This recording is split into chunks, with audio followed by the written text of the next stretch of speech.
Tour alongside Teddy Atlas, and we welcome you to the MGM Grand here on the Vegas Strip in beautiful Las Vegas, Nevada for tonight's main event.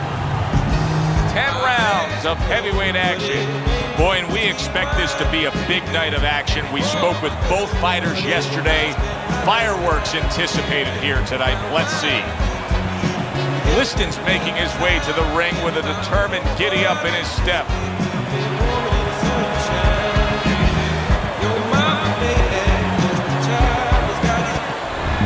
George Foreman's making that final walk that separates man and warrior, soon to be embattled there in the ring.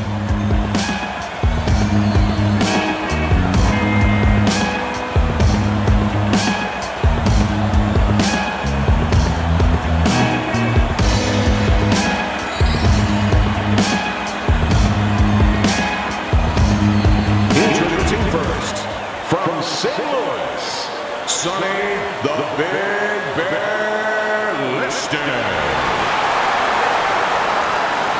And his opponent across the ring, by way of Marshall, Big George Foreman.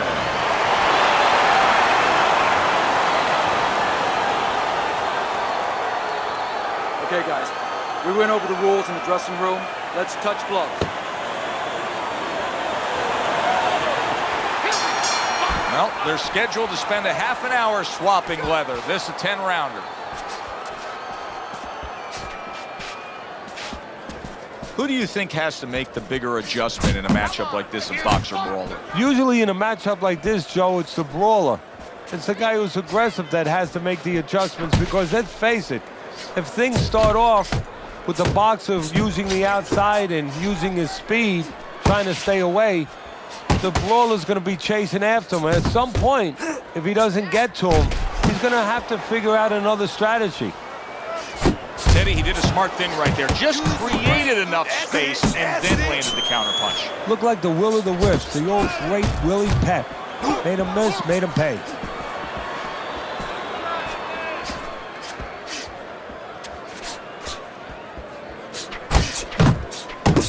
Sonny Liston's so dangerous with that accuracy, a two-punch combination landing.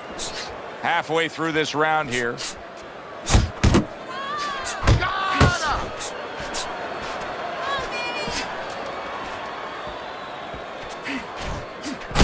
Comes right back at him with a left hand. That's great stuff. He fires one right back after taking one. Gotta love the work by George Foreman. Sonny Liston's defense is now serving him well. Nice job blocking that punch. When he lands that jab and that straight punch, Sonny Liston is a real dangerous fighter. That jab alone can knock you down coming from Liston.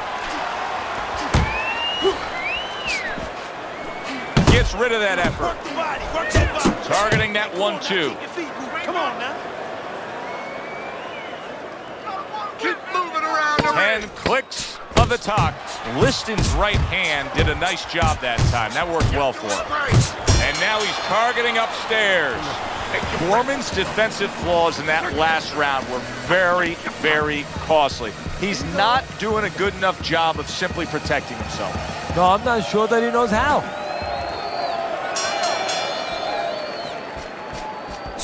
Liston's putting forth that hard work he did in training camp there, landing a crisp combination.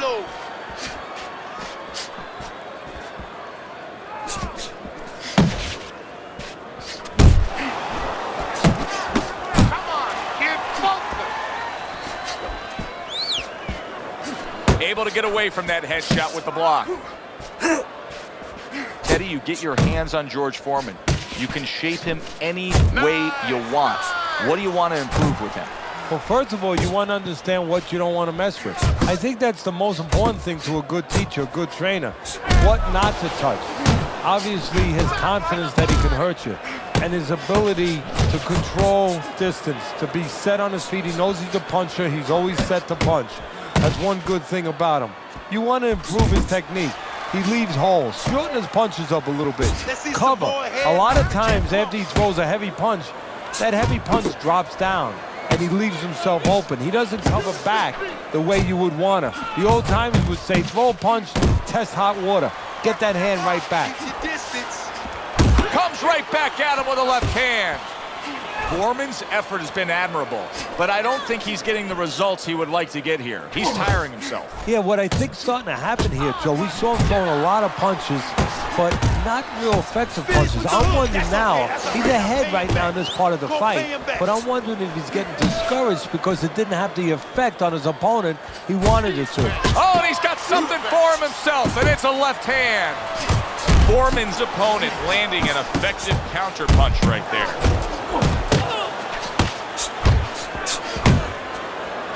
That was really well done. Targeting the jab and then thundering home with the uppercut. Foreman's nailed by a hook.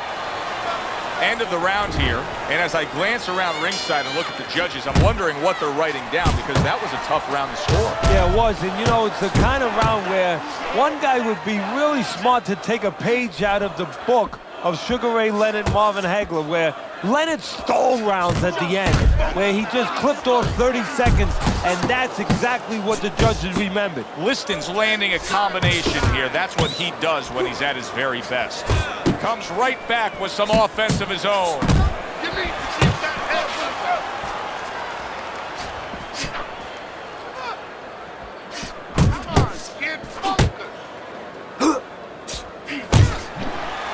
Liston's done a good job there, offensively scoring with that left hand.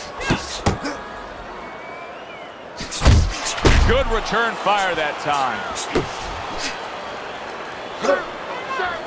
Sonny Liston's giving his opponent headaches here now. He's throwing punches, but he's able to block them away.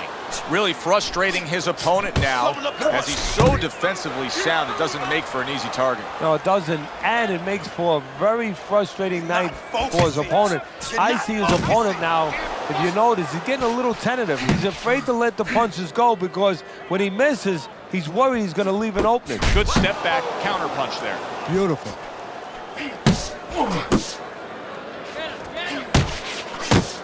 Just like that. Just nice strike after catching one by George Foreman.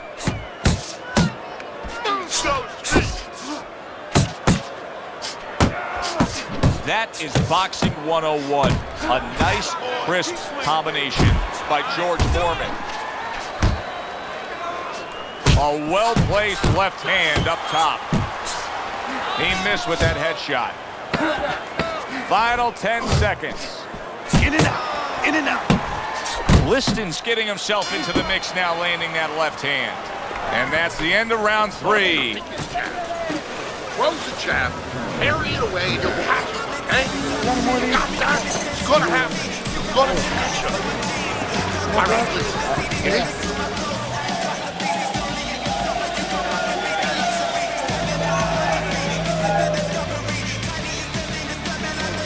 Do you want this fight? You want this fight? Listen to me. Do you want this fight? You got to stand.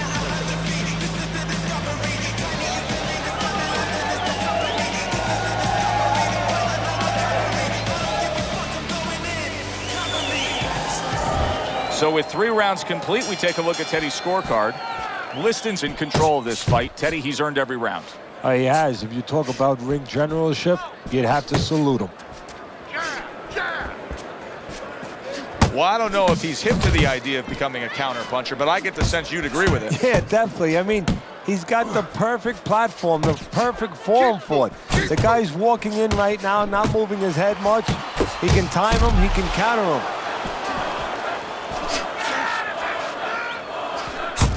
Oh, that's good stuff. Firing right back with one of his own. Good work by George Foreman.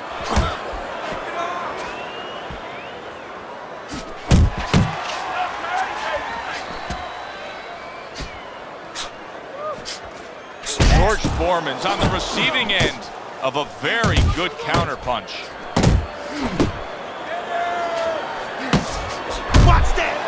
90 seconds to go here in this round. You can see he's trying to score up top, but off the mark there. Takes one to give one. He comes back with a right hand. Move your head. Come on, baby. Move your head.